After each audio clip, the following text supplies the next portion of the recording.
Okay, so good afternoon. Uh, let's continue from where we left in the last class.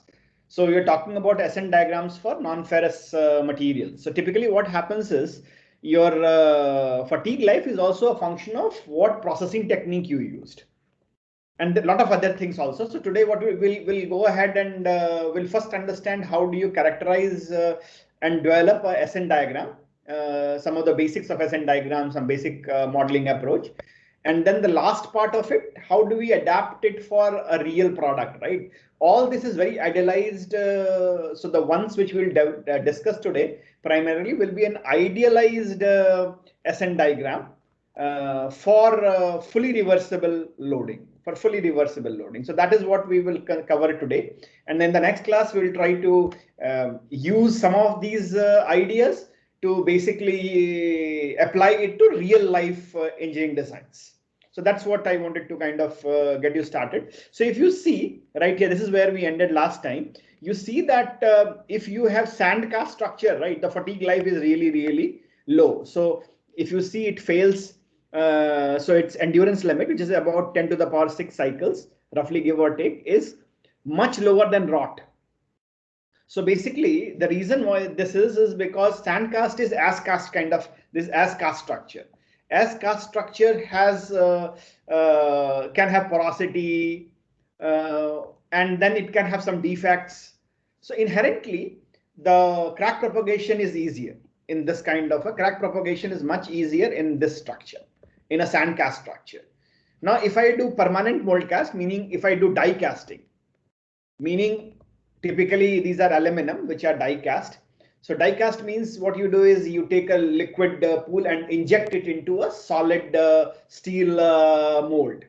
So this has a much better quality. A die cast will have better fatigue life than a sand cast part. But rot basically means that basic definition of rot meaning is you have hammered the damn thing. So it's a hammered material, means plastically deformed material. Sorry, let me go back.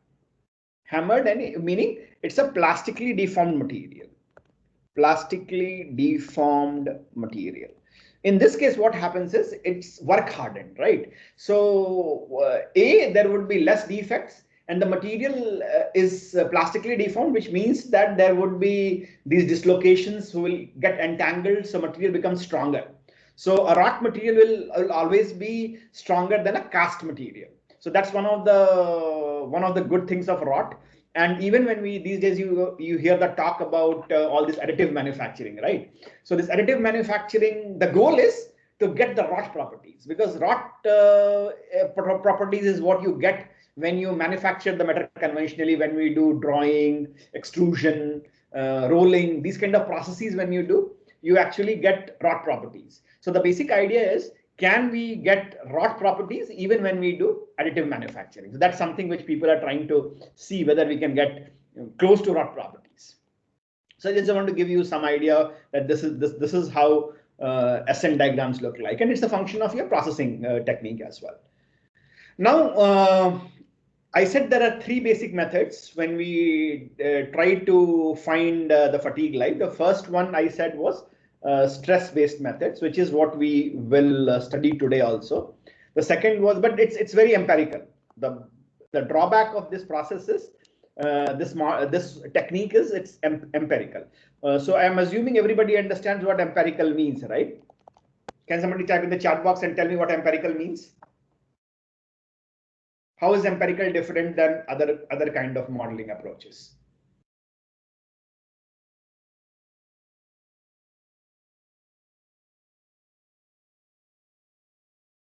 Tell me how empirical is different.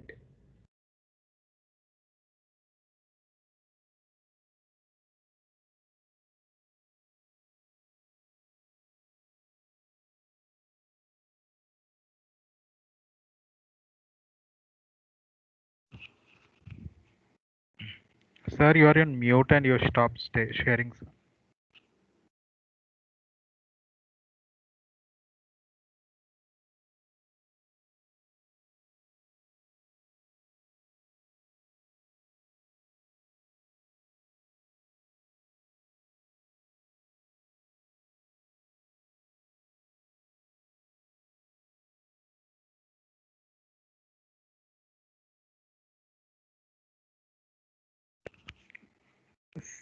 Sir, you're in mute and you're stop sharing.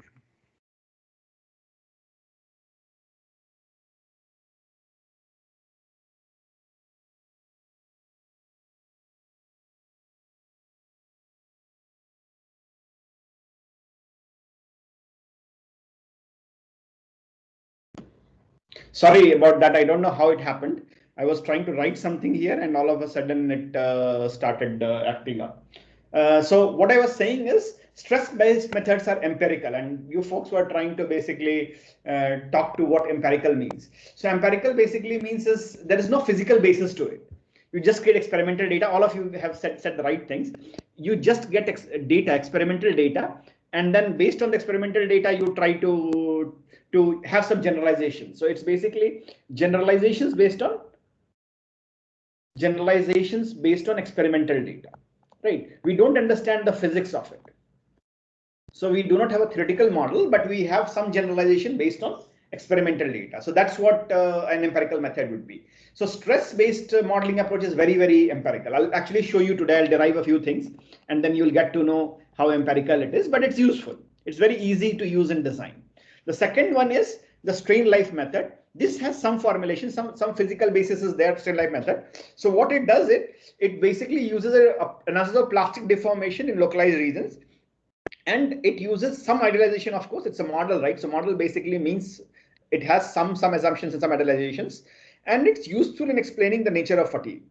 But it's not so useful in machine design. So what I will do is I'll first explain what are the things there. So if you do something called loading and so loading in one direction, unload it, and then load in reverse direction. So you do tensile compressive cyclic experiments. So the first time when you do it, you'll go like this, right? You'll go from zero strain, you'll go to plastic regime, from elastic to plastic regime. Then what you do is unload it and then load it in the reverse direction. So you do tension, unload it, then do compression. So basically this is the first reversal. First reversal is here, you go back and then again do second reversal. So you notice something, right? There is a hysteresis loop in here. So you're starting out from here, but then after first cycle you have a hysteresis loop kind of a stuff. This is called Boschinger effect, and this is something which is seen in material. So what strain life says that if you do loading and unloading, your loading and load reversals happen. In cyclic loading, load reversals will happen. That's what we say, that cyclic loading is what affects the fatigue. So this is something what is happening, and then what we say is there is a elastic and then there is a plastic component of it, right? So basically if you see the total strain you have here, the total strain which you have here, just 1 second, let me.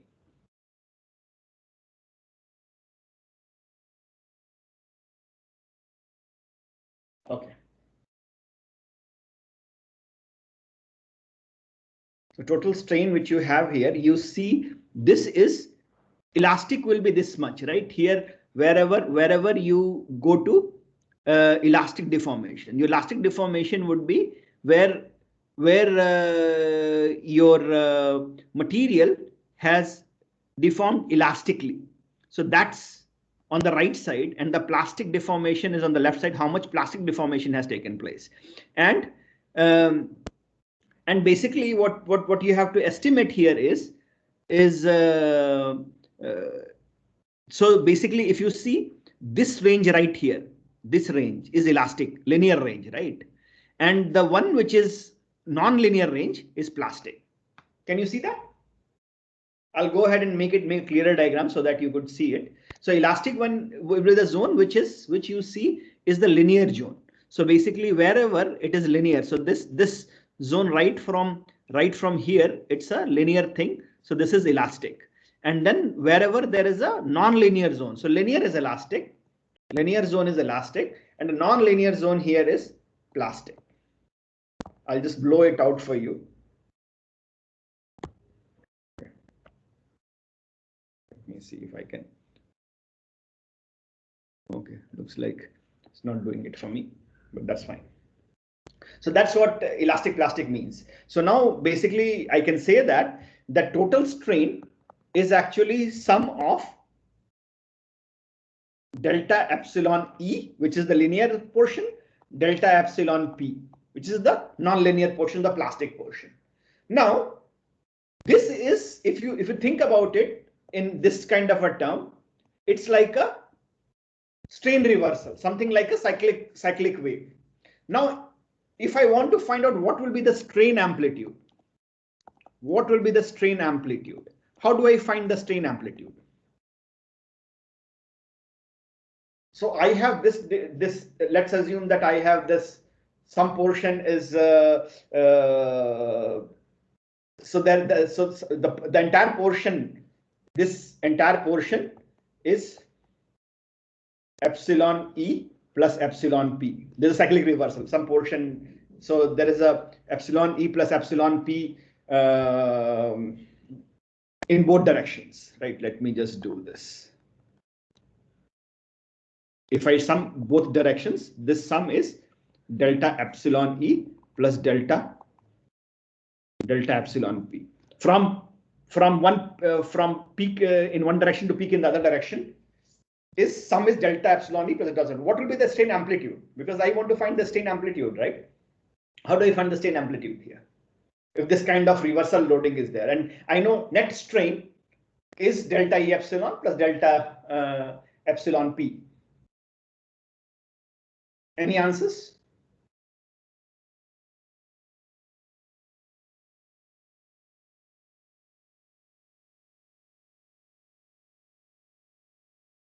Use your chat boxes to say what you feel. How do I find that? So I'm giving you that net peak to trough. Peak to trough is delta epsilon E plus delta epsilon P. So if I have to find up, assuming that it is evenly split, right? The stress reversal is even, sorry, strain reversal is even. How do I find the strain amplitude? The maximum strain from Y in X direction. So basically what you do, if you think about it, you have both the sums. So if you assume it's even distributed, all you have to do is just this. Delta epsilon E plus delta pi by 2. Okay, just it. That's it. Very good. So that's what you have to do. Now, other concepts. So this is one concept which I gave you. How do you do strain reversals? And then what is the strain amplitude? Okay, let's not go to hysteresis yet. We'll talk about it some other day. That's a different thing altogether. I just wanted to figure out what will be the strain amplitudes. So this is divided by 2 is the right answer. And the fatigue ductility coefficient. So basically, what I'm saying is this total strain amplitude, right? If you see, the strain amplitude now will be delta epsilon by 2. This is what we have discussed right now, right? I want to tell you that this will have two components, delta epsilon E by 2 plus delta epsilon P by 2. Now, where do you think the plastic deformation would be more? At lower number of cycles or higher number of cycles? Lower number of cycles or higher number of cycles? Where will be the plastic deformation more?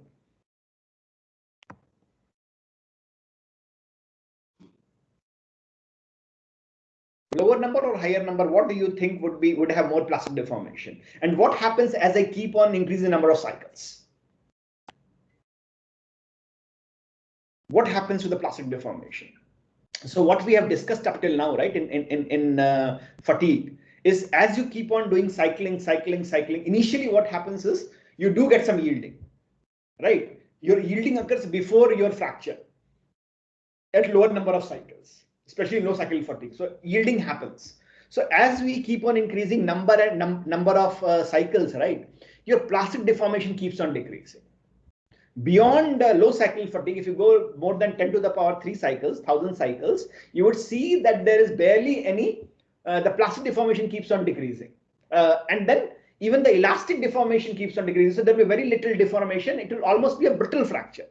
So as you go towards the end, there will be brittle fracture.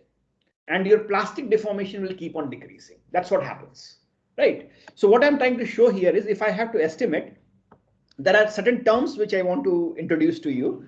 The first thing is something called fatigue ductility coefficient. Epsilon dash f, which basically means that wherever the first reversal point happened.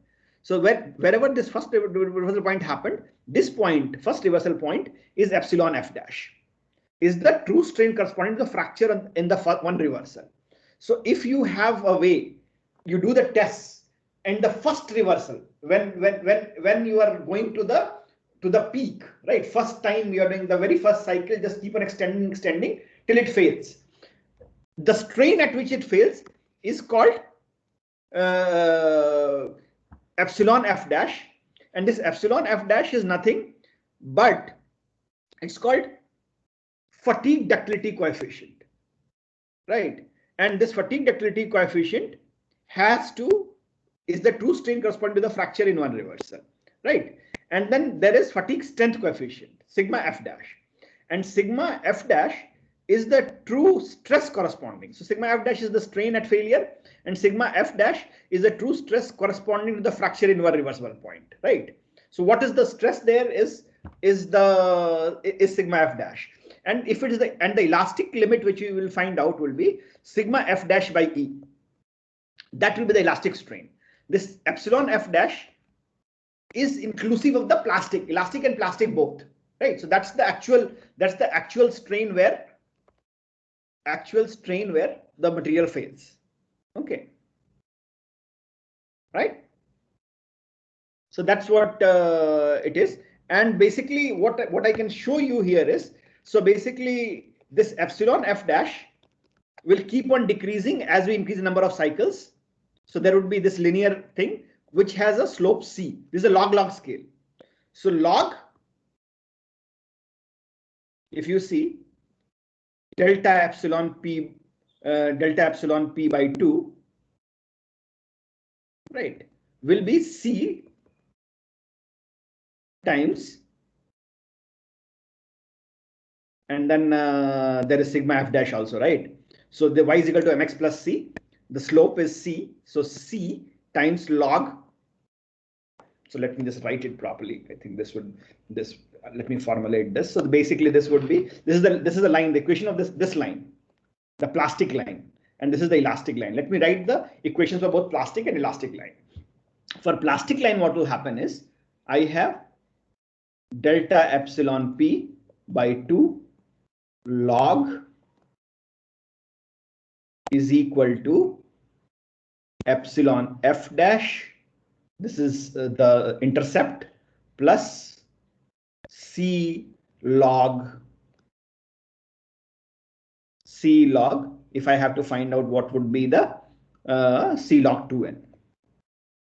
And similarly, you can also write for elastic, log delta epsilon e by 2 is equal to sigma f dash by e, is equal to sigma f dash by e plus, what is the slope here? What is the slope here? B log 2n. Agreed? Any questions up till now? If you have any questions, just stop me. Anything that is not clear, we'll discuss this and then we'll go to the next one. So qualitatively, what exactly epsilon f dash is? Epsilon f dash is the failure strain. If you go here, right, if you keep on doing this loading, right, if you do first loading, go keep on doing loading at point A, the first reversal, wherever it fails, what is the strain value there? Total strain value. Okay, so in the first loading, so at whatever failure strain is there, that is what epsilon f dash is. So at point A, failure occurs. Yes, at the point where failure occurs, at the first reversal, because it will keep on changing, right? If I do load till failure, it will fail at higher strain. But next time when I load, it will fail at lower strain. Third time even lower. Fourth time even lower. Fifth time even lower. Although it's very difficult to do it experimentally. You can imagine stress reversal is much easier to do than strain reversal, because stresses I can keep on doing, I can keep on controlling by using my loads, right? And see where it fails. It's easier to give a cyclic loading in stress, just to let you know. That's why I was confused. If material has already failed at A, then how would you, like, what is the No. point You of do another test. You do another test. Take another fresh sample. Okay. Okay. You'll not do the same test. Material has failed, it failed, right? So even in any fatigue problem, right? What you do is you keep on changing the stress. It fails n cycle, then change stress, then again you fail the material, then again you fail the material. So that's how you keep on making the SN chart. But that SN chart is a stress life method, a stress life based method. The strain life method is a more physical based thing that if you do that, if you are able to load to two loads, what strain it will fail is you have to understand. First one you just go, don't fail, but it should fail in the second one. So controlling that is not easy, but it's just a conceptual thing, right? That at what strains it will fail in the second loading, at what strain it will fail in the third loading. Okay, that's not very easy to experimentally do, right? That's why we use stress-based designs. These are not very physically handy to do those experiments. Okay, but this is just a conceptual thing because we'll use these concepts even in the stress-based methods. That's why I'm formulating that. Okay. So basically, fatigue declarative is so the slope of this line, plastic strain line is C. The slope of elastic line is B. So basically, I have written both these equations. These are the equations on log scale. Right? This is very clear. So yes, sir. So intercept, in both cases, in plastic case, the intercept is epsilon f dash, and in the plastic case, the intercept, what we imagine is the failure stress at that point divided by the modulus of elasticity. So that's what we say will be the elastic portion of that strain. Okay, that's what we estimate. That's how the elastic line starts from that line. Okay. Now, as I said that this is a strain amplitude, so I said that this will be delta epsilon by 2, epsilon e by 2, p by 2. And basically, since I have these equations which I showed you, so if you do, you can basically get epsilon e by 2. If you do the log thing, so basically it will be, oh, I'm sorry there. This was also on log scales. My mistake. This is also on log scales. Actually, everything is on log scale. Okay. So log sigma average. So basically, what you will get is you will get sigma f dash by e, epsilon e by 2 will be something like this. Sigma f dash by e 2n raised to the power b. 2n raised to the power b. So this is what you will get for this equation. This has come from from elastic line. This has come from elastic line. From elastic line. From plastic line, similar thing you can get, right? From plastic line also you can get a similar thing, and the equation would come out to be, so basically for plastic line, if you do the same logarithmic computations, you will get epsilon epsilon p by 2 is equal to epsilon f dash 2n to the power c, because the slope of the elastic line is c. So the plastic line is c, and then we can see that this is the total strain. So this is the equation in the strain form. We will use some of this concept here in our in stress-based life. So this concept we'll use. This concept we'll use there. When we go there, we'll use this. But right now, I just wanted to give you how do you estimate the strain, and it's not easy. It's not easy to do experiments because controlling strain is much more difficult. Because with stress, we know we keep on reversing stress, and then when it fails, it fails. I know it failed under these many cycles. Here, trying to figure out at every reversal when it fails is not trivial. Okay, so it's not very useful in design. But some concepts people use even in stress-based methods. So this relationship will be used. So that's why I just wanted to give you some preamble to it. Now, the third one, which is more physics-based, is called linear elastic fracture mechanics. There, you use that there is a existing crack in the system, which will propagate. So there is a initial crack, which will grow to final crack, and based on a material property called fracture toughness, the material will fail at some point, because fracture toughness is a material property. So I can figure out what is the final crack size the material can take. Given my fracture toughness, there is a final crack length which it can sustain, and the material will fail. So you get this concept of what, so it basically says, if you remember, I say the fracture toughness is given by,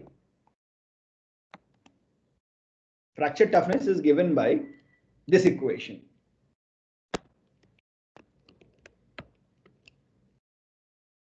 Okay. This is actually already there, so I cannot erase it.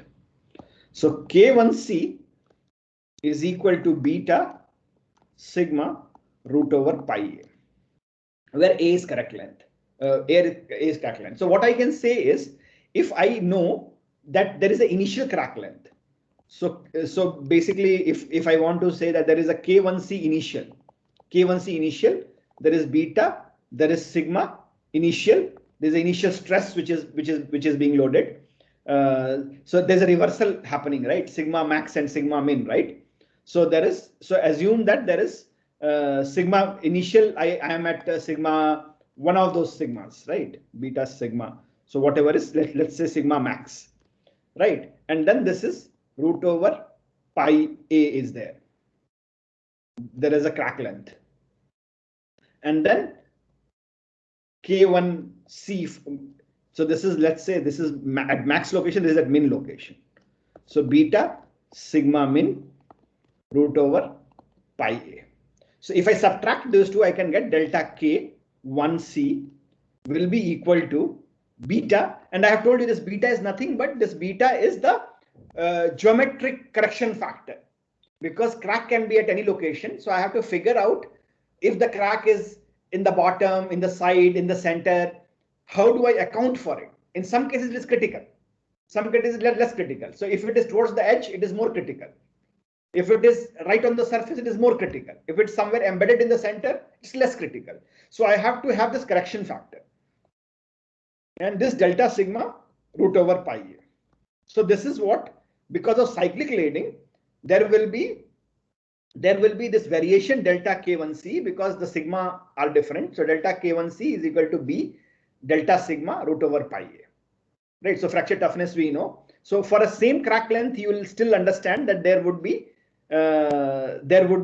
change in your sigma is changing. So K1C is changing. So basically what you could understand here is for different delta sigmas. So for basically different delta sigma, meaning different sigma maxes and sigma mins.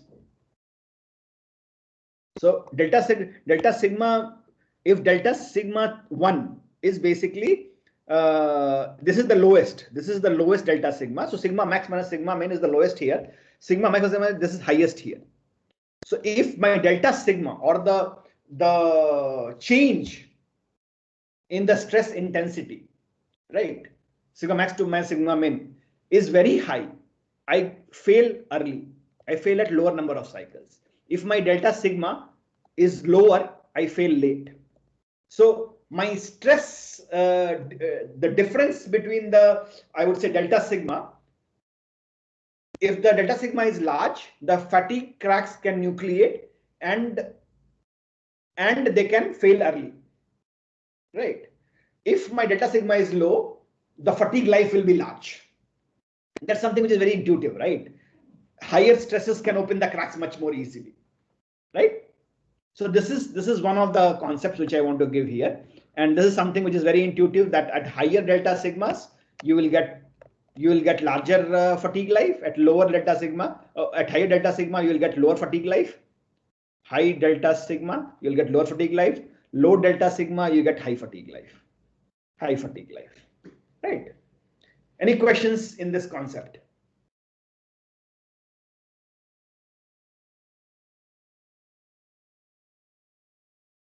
I'll tell you how do you decide the length of crack mix and man. I'll just do it. Next slide is that. Okay. Right now we are just assuming that there is a crack, which no material will be perfect. There will always be some porosity, some defect in the material. So there will be some minute crack always there. You cannot imagine a material with no defect. That's not possible, right? So we assume that there is a crack, and this crack tends to nucleate and grow, and when it grows to a critical level, it fails. And that is given by this relationship K1C at different stress. So basically what I know is I have a stress, I know K1C, so I can sustain this kind of a crack. There is some crack which I can take. Anything more than that, the material cannot take it, right? So the resistance to crack is given by this property right here. So now your question was there. So basically I'll show how do you go into that crack propagation. How do we know the length of minimum maximum crack? How does the crack propagate? I have to figure it out. That's one of the things which I want to do today. So basically initially what I can say is there is crack initiation, right? So there's delta KT. So there is a there are two scales, log delta K. I have shown you that formula if you have it. This one, delta K. Delta K1 C is equal to beta delta sigma root over pi a, right? So this delta K1 is log delta K is here, and this is dA by dN. This dA by dN is the how the crack propagates with number of cycles. This is the rate of change of crack with cycle, number of cycles. So dA, n is number of cycles, A is the crack length. So how does this rate of change of crack length with number of cycles, right? So dA dN is the rate of change of crack length with cycles. So every cycle, how much delta A by delta n changes, the slope of dA. So basically log dA. So dA dN is the rate of increase. So log dA dN, if you plot, there is a steady state region where a large region where this propagation of dA dN on log scale, log delta K is a linear region, and this is where this is the concept which we use for our how does the crack propagate.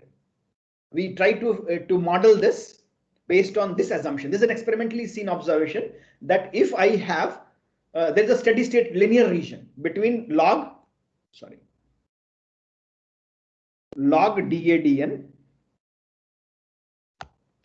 dN, which is the rate of change of rate of growth of crack with cycle, is equal to log C, and C is this is the line, right? So there will be an intercept here. So log C is the intercept, and M is your slope of this line. So M is the slope of this line. C is the intercept of this line, this linear intercept. This is the C. So log C plus M log delta K. So basically I can get, so dA by dN is C delta K to the power n, right? So there is a power law. So this is the relation between the rate of change rate of growth of crack with number of cycles, and this is the this delta K, the fracture toughness change, because fracture toughness also would change raised to the power n. Okay. So any questions here in this, and then we'll basically use this concept to find out how do we get this. How do we get the crack propagation? So we can use this concept, right, to formulate. I have these two equations. I have these two equations right here. Sir, in this, so we're saying that when delta sigma is increasing, the delta K will also increase. So delta K, I'm saying, is the fracture toughness also changes because your material is not the same anymore, right? Okay. So that's the basic assumption. We are saying that this is not a fixed K. If my material is native, there is some K, fixed K of the material. But if there are some more porosities in there, as you go, your material, like it's the same thing, right? Your material's yield strength, as I keep on loading, keeps on changing, right? It almost becomes very, very low. Yes, sir, right. Similar kind of behavior. Your material property change if you keep on loading it for many cycles. If material is fresh, it fails at ultimate. If material is not fresh, it fails at endurance. which is much lower than yield, which is less than, sometimes even less than half of the yield. So that's what I'm trying to say, that material properties are changing here, right? So basically, what we are trying to do here is, I have these two equations. So if I want to know how my crack propagates, can I find out using these two formulations? So basically, I know delta Km. So basically, this is the relationship. So I know dA by dN is equal to C times beta delta sigma root over pi a to the power m. Right? So I can find out dA divided by beta delta sigma root over pi a, right, to the power m is equal to dn. Now, if I want to find how my crack propagates, right, can I use this relationship? So say it goes 0 to n cycles, right? This goes from AI to AF, right? So this is the relationship which actually helps me to define how the crack will propagate. Right? This was the question somebody asked me. How do you define how the crack propagates? This is how the crack propagates. So this relationship will give me how the crack will go from initial to final as the number of cycles change. Okay. So basically, this is what it is. You see, I have derived this already. So basically, this is how this looks. So if you want, this is the M and the values are known for different materials. Say for ferritic palladic steels, M is 3 and C is 6.89 10 to the power 12 minus M. For austenitic, it is 5.61. So people have tabulated these data, and you can use this information for different materials. Okay. Any questions up till now? And then we'll move on to a small problem. Okay.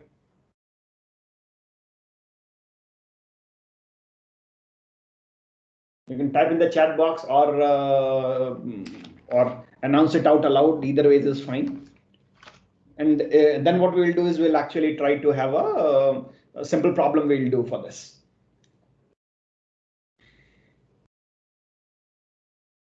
No questions? Okay, so you may have questions once we move on to the problem solving. So this is a simple problem, right? I have a bar in the figure which is repeated, which basically is the bending moment you are giving. It's in pure bending, and I'm getting bending moment between 0 to 135 Newton meter, sorry. And then I know that its ultimate strength is 1.28 GPa, yield is 1.7 GPa, K1C is 81 root PM. Material test show that the C is also given, M is also given. And it showed that there is a nick right here of 0.1 mm initially. So this is something is observed. Estimate the number of cycles of life remaining. So this is the question. Okay, somebody is asking that why is there a variation of K again? What is K? Can somebody answer me? What do you mean by K? Physically, what does K mean? Either you can type in the chat box, I'll read it for you, or you can speak. Both is fine. Then I'll answer you why there is a variation in K. What K is in the first place? What do you mean by K? No, K is not resistance to impact loading. K is resistance to crack propagation. Very good. K is resistance to crack propagation. Now, or resistance to fracture. That also is a good answer, right? Crack propagation or fracture. Now the question is, as you keep on number of cycles, right? Keep on loading number of cycles, your K also changes, like your yield changes, right? So initially, if I take a material, do a tensile test, it will yield at material's yield stress, and it will fail at my ultimate stress. Now say I load it for 1000 cycles. I'll do at some stress level, I'll load it for 1000 cycles. Now, will the material property still remain same? Will the ultimate remain same? Yield remain the same after 1000 cycles? How many people say yes? And how many people say no? And do you have any reason why this is happening?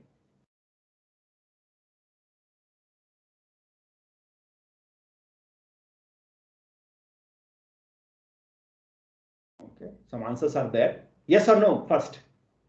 After 1000 cycles, will the material property, that the yield and ultimate change? If I do 1000 cycle, go ahead and test it again. Will the material property change?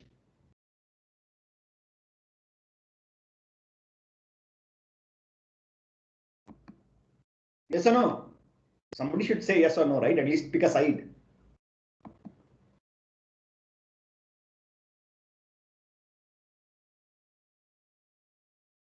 Nobody? Yes. So I see at least one brave soul saying yes, right? The material properties would change, right? So material properties change because inherently now material has a lot of cracks there, crack agglomeration is there. So material inherently is different. So as your yield stress has changed, as your ultimate strength has changed, your fracture toughness also has changed because material is different now. The material has these crack accumulation. There is agglomeration of cracks and the cracks have nucleated to larger size. So material is not as strong as it was when it was virgin. Okay. So your fracture toughness also would change. All the properties would change. It's as if it's a different material. Okay. So that is what the argument which we are making. That's why fracture toughness changes, right? Now, all this is fine. So now let's try to do this problem. So what do I need? First thing what I need to tell you is I would need to find some way. Yeah, very good. So I think the large internal cracks now, very good answer. So now the thing is I have this kind of a loading condition, right? So first thing is I'll have to find beta for this, right?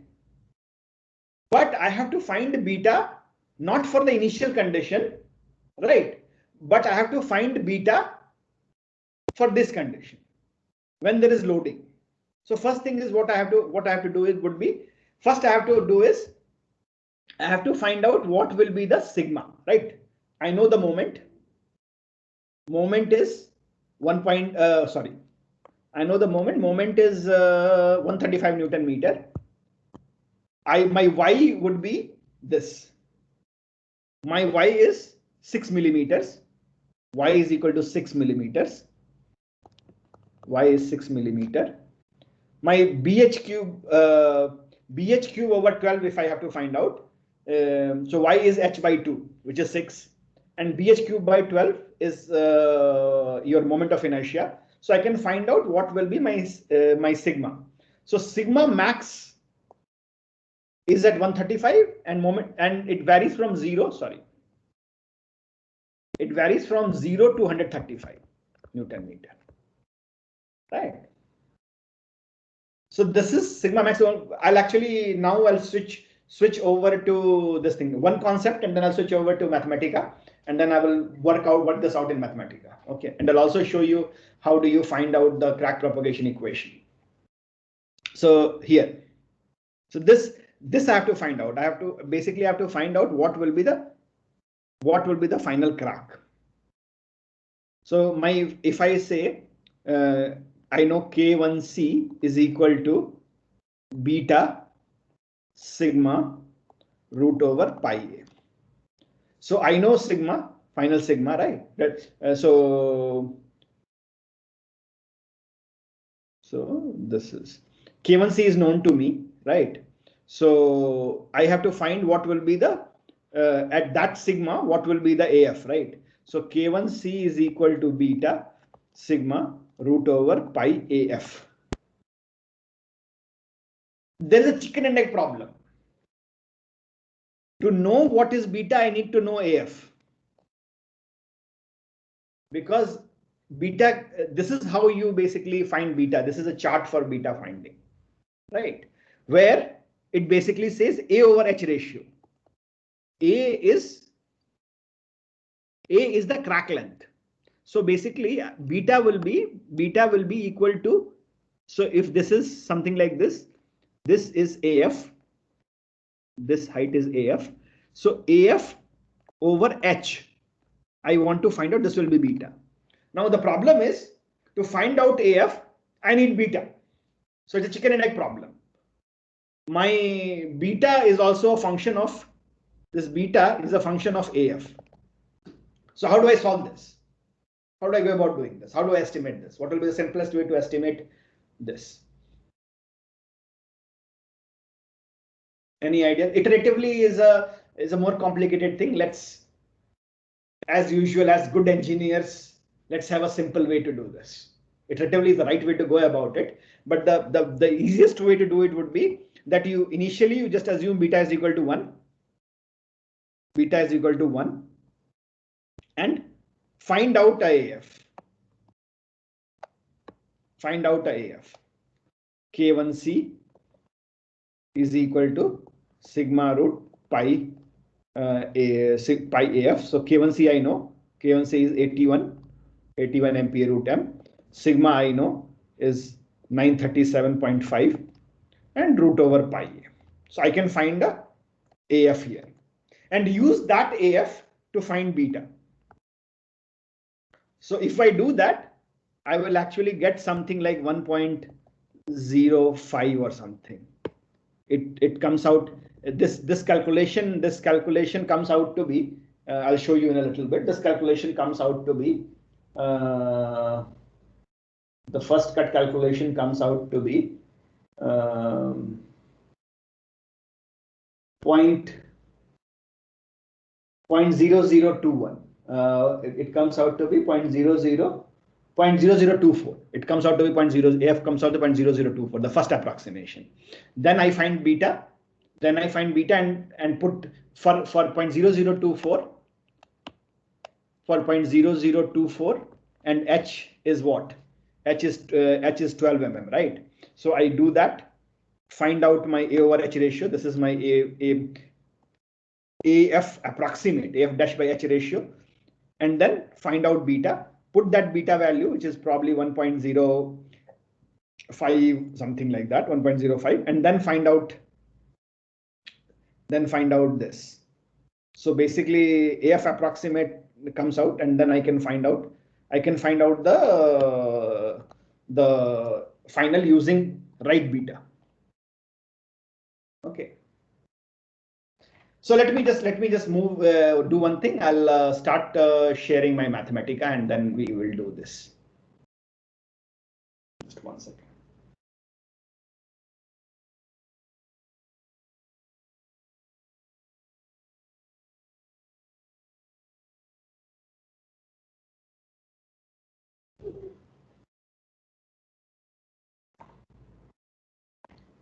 Yeah. So this is what I was saying. So this is first thing is you wanted to know how do you find a crack propagation. So crack propagation is, this is the equation of crack propagation finally. So this is the closed form solution for this. If I were to do this.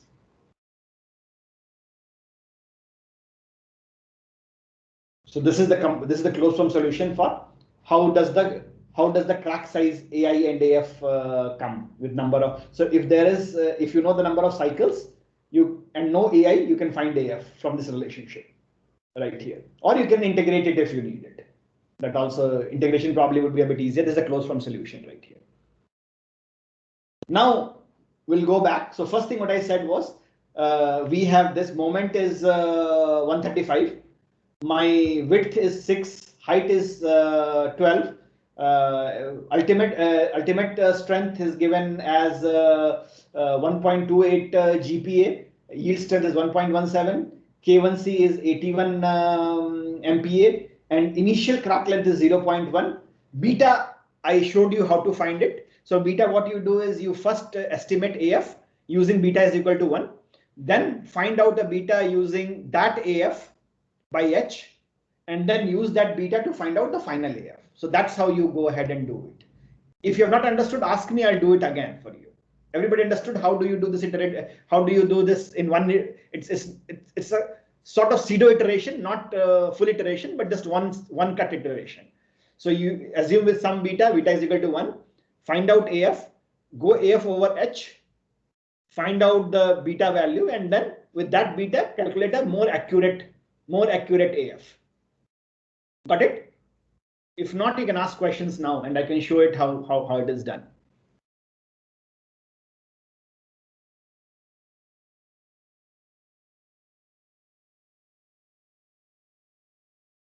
No questions? Fine. So basically I'll just run this thing for you. So since I know y is equal to bh by 2, so basically I go ahead and I find delta sigma. Delta sigma is 937. Sigma min is 0, sigma max is 937.5 MPa. Okay. Then what I do is initially. So initially I find out the approximate AF. For approximate MF, I use beta is equal to 1 and find out the approximate what will be the approximate final crack. So it comes about 0.0024, give or take. And then I find out what will be AF over H, which comes to 0.2. Then what I can do is I can go there, go to this chart. Let me blow it up.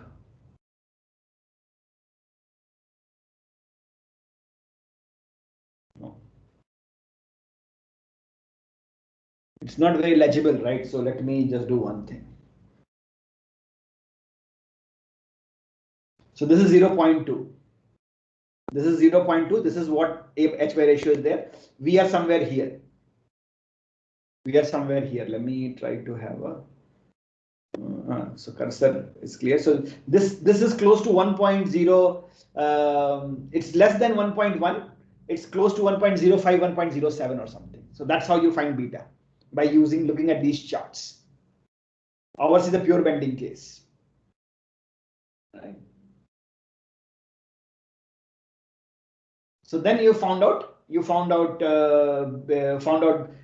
the beta here, and then use that beta, which I found out 1.05, and plug and get a more accurate value of AF, the final one. So instead of 0.0024, which came from beta is equal to 1, you get 0.0021, and then with that AF1, you can find out what would be the number of cycles it will live. Number of cycles is basically you integrate from AI. So AI is 0.1, AF1 is 0.0021, and then you can find out how many cycles it will live. So basically you go ahead and do this. So it's 259,000 cycles it will last between 0.01 to 0.02, which we found out. That is the that is when the crack propagation will become so much that your material fails. For a T1 MPa, this can live up to 259,159 cycles. Okay. Any questions here? So if we did not do it right, if there were errors, right, if we did not do it right, then what we should have gotten is, say, you made a mistake of final crack, say 0.0024, not much mistake would have done. So let's say we used the first cut approximation, 0.0024. The life would change a little bit. So I will underestimate the life, 262,184 cycles. Okay. And this is the closed form solution. So you could actually get there is a closed form solution. You can write this. Let me just clear all the variables, and then you can basically go ahead and ask it to give you the closed form solution. It takes a while to do that. So any questions you folks have, I'll be happy to answer it and then move on to the next one. Did you get what I'm trying to do here? This is also not the key thing in this. This is just one of the techniques which people use, but designers don't use this technique also. The designers use, most of the mechanicians use this linear elastic fracture mechanics. The mechanics people do it. Most of the designers will use stress-based methods only. The machine design guys use charts from the stress life method. That's what they typically used. Any questions up till now? Sir, I had one question. Yeah, please go ahead. So, why are we assuming beta to find the AF? Why are we not saying that AF when it is H or H by 2 or some value, the material fails? No, we don't know that, right? How do you know that? You have to find that AF accurately, right? Because your AF size, which can be size of crack, which can be accommodated, depends upon fracture toughness and stress value. So your K and sigma basically tell that at that stress value, your material can sustain this crack. So at 937 MPa, my material can take only 0.0024 mm of crack with beta is equal to 1. With beta is equal to 1.07, it can take only 0.00021. Okay, so the thing is, this crack is not, if I have low stress, I can take larger crack. Because fracture toughness is a material property. But what happens is, this fracture toughness can take, it's a combination of your stress and the crack size. It's not independent. Both of them play a role. Both your stress magnitudes and the size of the crack. Both are equally important. And fracture toughness is a material property, but in this case, what happens is, as you go with number of cycles, your fracture toughness also changes, right? Because it's a different material altogether now. Yes, because now the material has lot more agglomerated cracks inside it. Okay. Yes. So this is clear. So well, I'll just stop here. Let me see if it has done the calculation yet or not. Not yet. Still doing it. Some point of time it will do it. Then what I okay. But there is a closed form solution. It does it. It takes a while to do this, but it finds the closed form solution of this equation.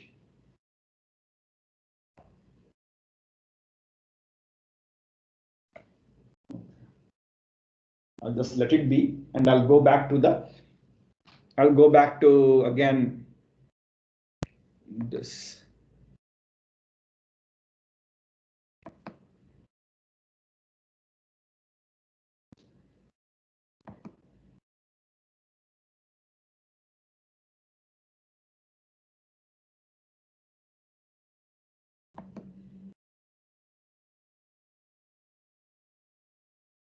Okay.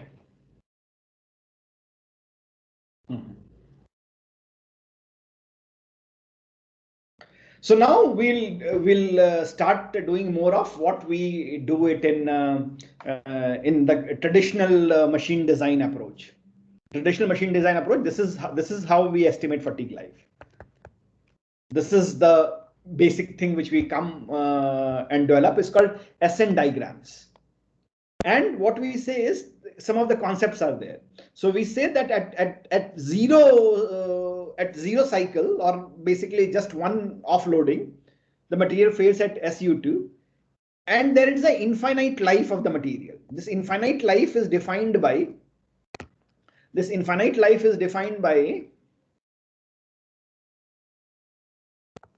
anything more than 10 to the power 6 cycles. So if it lasts more than 10 to the power 6 or million cycles of loading, it has infinite life. And typically we say that at million cycles, the stress which it can take is endurance stress, SE or S endurance, endurance stress. So endurance stress is actually the stress at which we should design. So this should be my design stress. Although the material is capable of taking this, material actually can take ultimate. But when we design so if we design a crankshaft, if we design an axle, we design at endurance and not at yield or not at ultimate. Because ultimately, at some point of time, If I keep on reportedly loading and unloading it, it will fail only at SE. So if I load it, so the maximum loading I can give, cyclic loading, is SE. And this chart which has been plotted, it's an ideal chart. It has been plotted for fully reversible loading. Fully reversible loading. So in an ideal world, there's never fully reversible loading, right? There would be, the shape would not be circular, the loading magnitudes will be different, the manufacturing processes of these materials are different. So all these needs to be accounted for. But that we will do, but our base information will come from here. And then we'll use modifiers. For every condition, we'll use modifier to reach to a more logical value.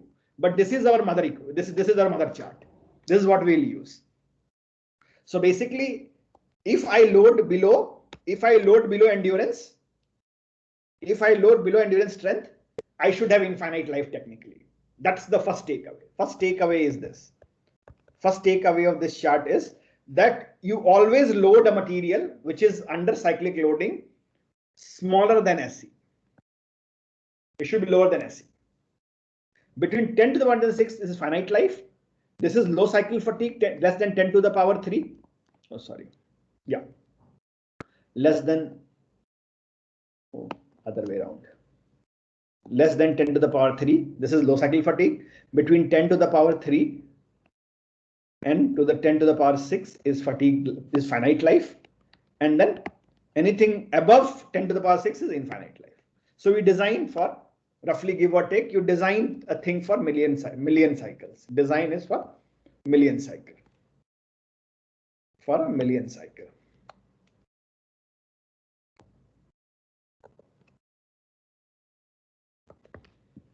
Okay. Now, how do we model it? So we'll go step by step. How do we go ahead and model it? If you remember, this is from strain life. I showed you this equation that delta epsilon E by 2 was, so elastic strain component could be estimated by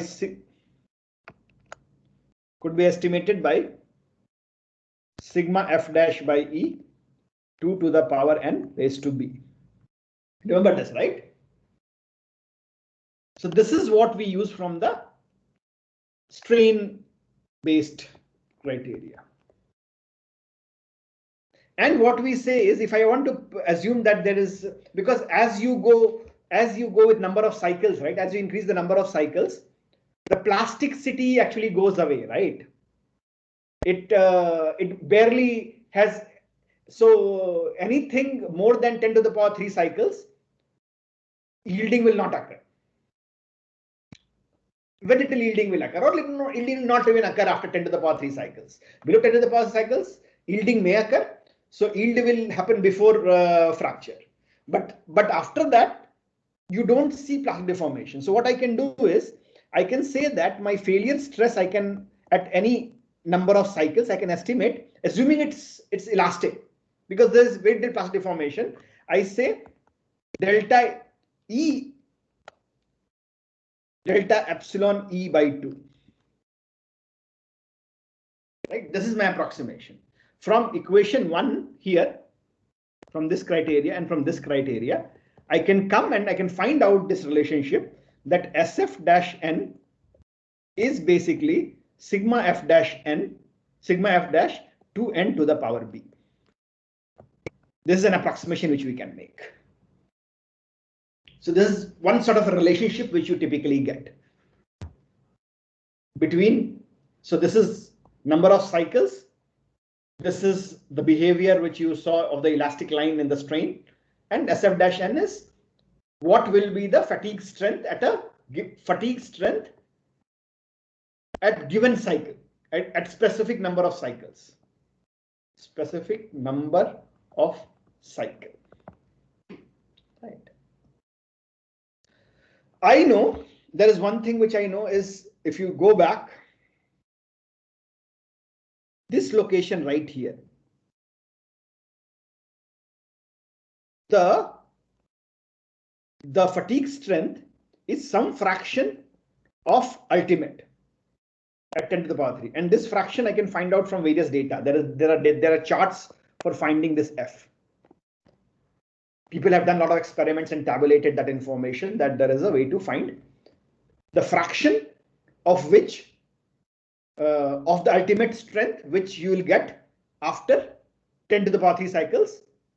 And this f has already been tabulated. This data is there. So basically, people have tabulated this f. So what we say is this sf dash at 1000 cycles, 10 to the power 3 cycles, is equal to f s ut. This f I can find out. This information is there with me. So basically, I can find out will be f is equal to sigma f dash sut. If I plug it in the previous equation, to 2n, it means 2 10 to the power to b. Right. Now, other thing is, there are these relationships which I know. I also know that endurance limit SC dash at endurance life NE dash, which is greater than 10 to the power 6, greater than million cycles. NE dash is greater than or equal to minimum at least 10 to the power 6 cycles. The property, the fatigue strength comes to SE dash. Right. So I know that SE dash is equal to sigma F dash 2NE raised to B. So I can find out if I know all this relation, if I know sigma F dash, I know SE dash, I should be able to find out what the slope would be. It's very simple. What I do is I basically go ahead, take logs here.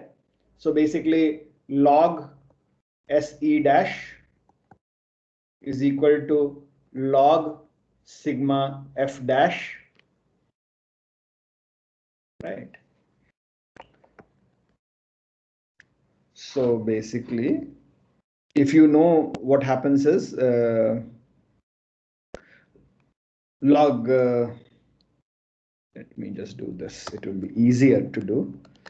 So SE dash by sigma F dash, take log of this, you will get B log 2NE, right? So B will be equal to SE dash log SE dash by sigma F dash divided by log 2NE. And if you know, you also know that sigma F dash is greater than SE dash. All of you know, right? So what I can say here is,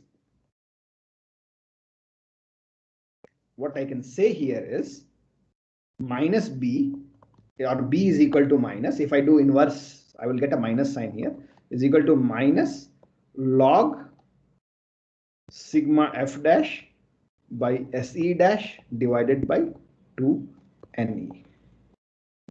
Log 2NE.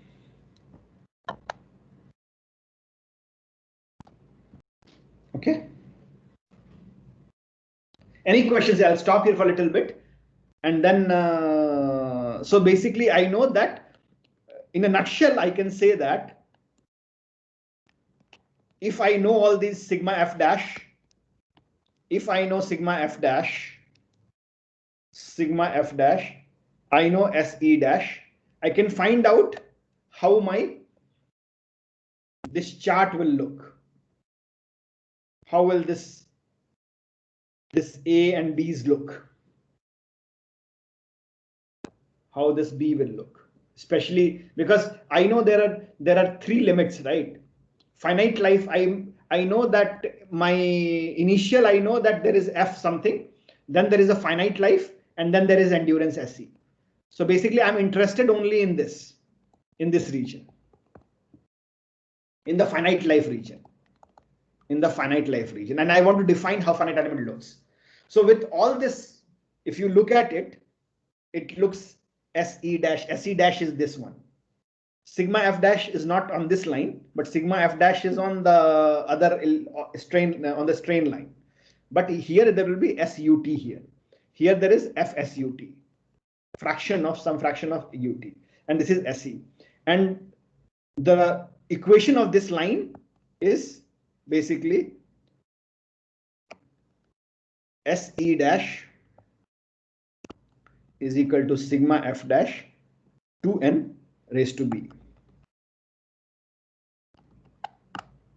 So basically you are doing that SE dash, this life here in this one, and is equal to sigma f dash by. So basically you should be able to find out the relationship of this line. So basically in an easier way, I can just say the line looks like a to the power nb. These are log scales, right? Log n and log s. So basically the easier thing is I'm deriving all this, but in a nutshell, it actually looks like a n raised to b. And that's what I will do next.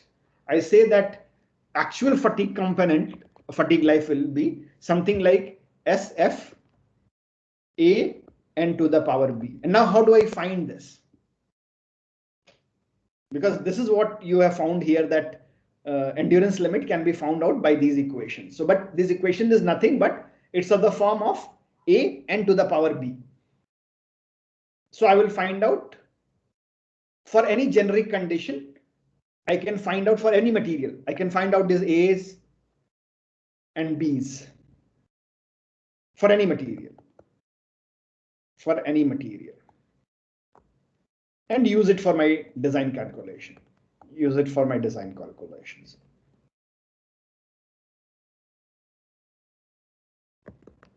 Any question? I'll stop here for a little bit. If you have any questions, ask. I'll explain it, and then we'll formulate this a simpler version of what we described in the previous one. Any questions?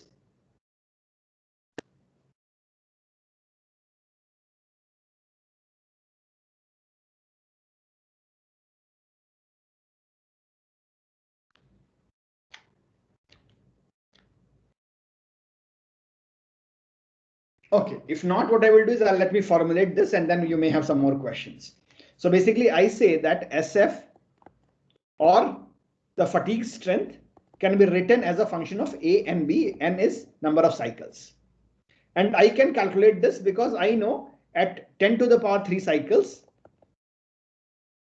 SF becomes FSUT, right? Here, SF is F times SUT at 10 to the power cycles. And I also know that N is equal to 10 to the power 6 cycles. This SF becomes SE. So here it becomes, sorry. Here it becomes SE. Here it becomes FSUT. And I want to find the line, what this looks like, right? As a A and B. So what I can do is I can write these nice equations. Plug here. There are two equations and two unknowns. Let's just give me 1 minute and I'll write it for you. So basically, SF FSUT is equal to A, N is 10 to the power 3, 10 to the power 3, B, right? And SE is equal to A, 10 to the power 6, B. Now, if I have to find B, it's very easy, right? I can say FSUT by SE is equal to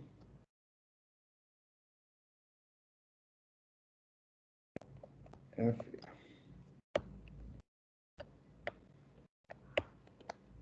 Okay. Looks like my Eraser is not working anymore. Okay. If not, still. Okay.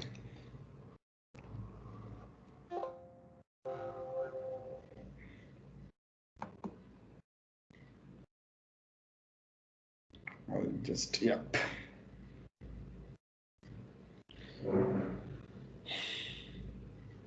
Okay.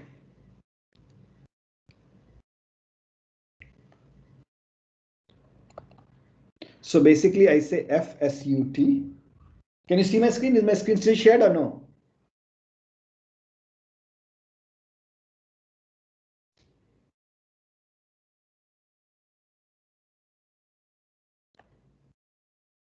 Let me just go ahead and reshare it. Looks like there is some issue.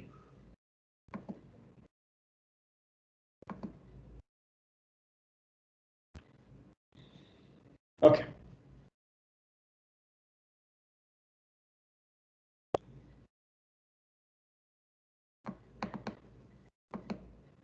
Okay.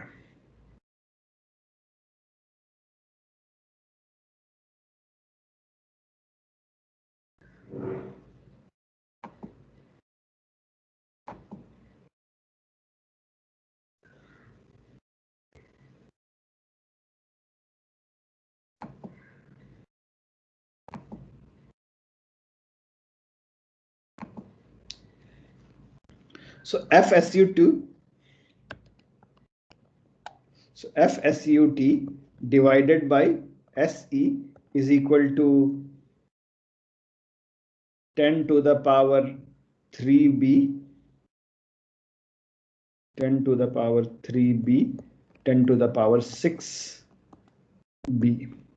Right. So if you take log here, log FSUT divided by SE, you will get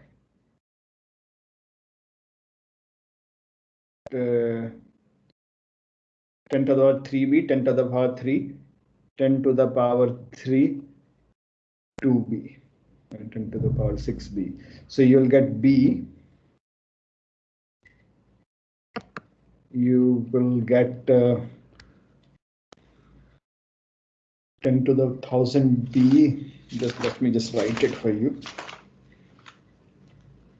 You will get 3B minus 6B basically, right?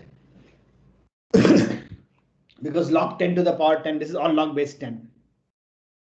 So if you go ahead and do this, this will be 10 to the power 3B, log 10 to the power log of 10 to the power 3B, 10 to the power 6B. So basically it is log m by n is log m minus log n. So basically log 10 to the power 10 will become 1. So it will basically become minus 3B. So you will basically get B is equal to log base. Don't need to write 10. It's actually understood that it's 10. It's minus 1 by 3 log F SUT divided by SE. So this is the B. This is the slope. This is the slope here for this equation. Okay. And I can also find out A from the same relationship. I can also find out A here, right? FSUT by, if I put the values of this also, I can easily find out what will be.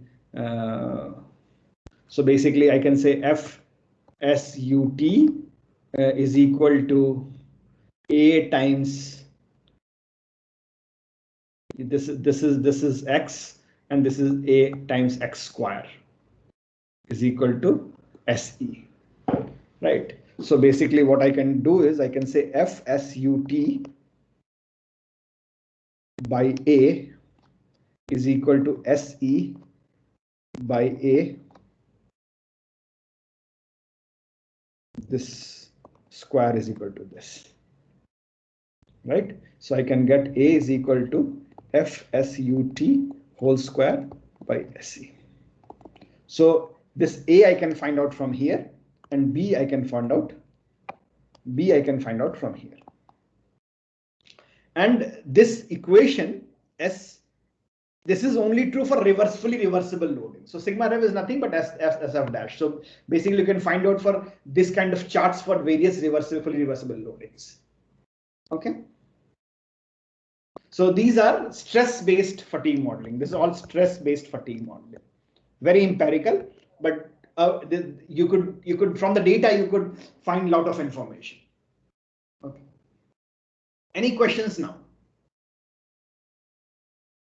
I'll take for 5-10 minutes to basically wind this up, and then we'll move to something else. I have another question lined up on this, but I don't want to do it today because there is not enough time left. So I will just try to cement a few things what we have discussed today, and then close the session. So you guys can, if you don't feel like speaking out, just type it out. I know you guys are very fast chatters, so if you have any questions, just fire away. We can discuss it, and then I will do a question maybe in the next class.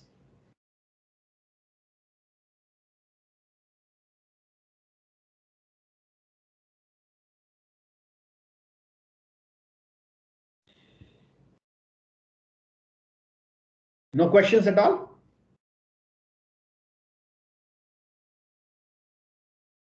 So basically, I'll just few more slides. I'll just finish it in that case. So SF is sigma rev because all these data is for fully reversible cycles. So I can actually put AN is sigma rev is equal to AN raised to B.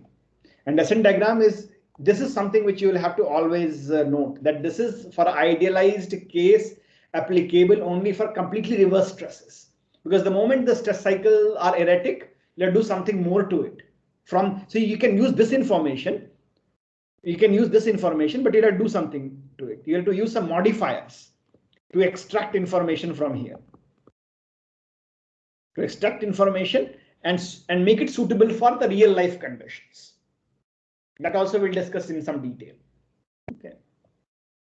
And low cycle fatigue, you know that this is what low cycle fatigue happens only between 1 to 1,000 cycles. 1 to 1,000 cycles. And then finite life, 10,000 to a million. Infinite life, million plus. Oh, other way around, million plus.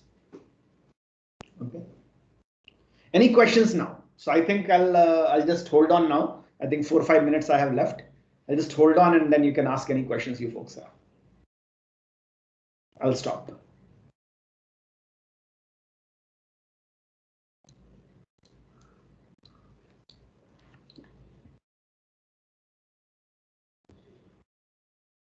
None?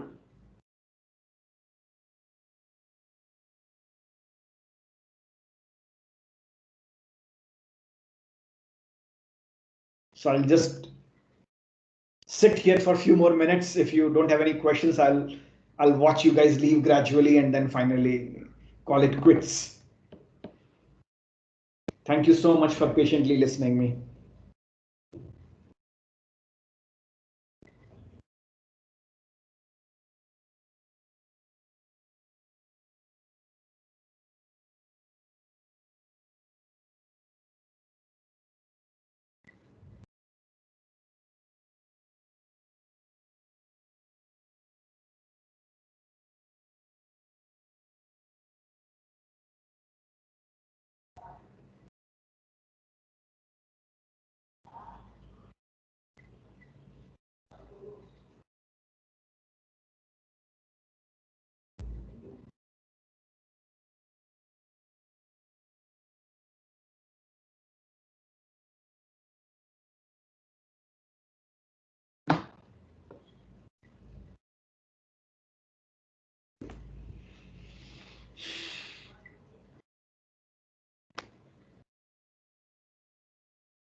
I'll stop recording so that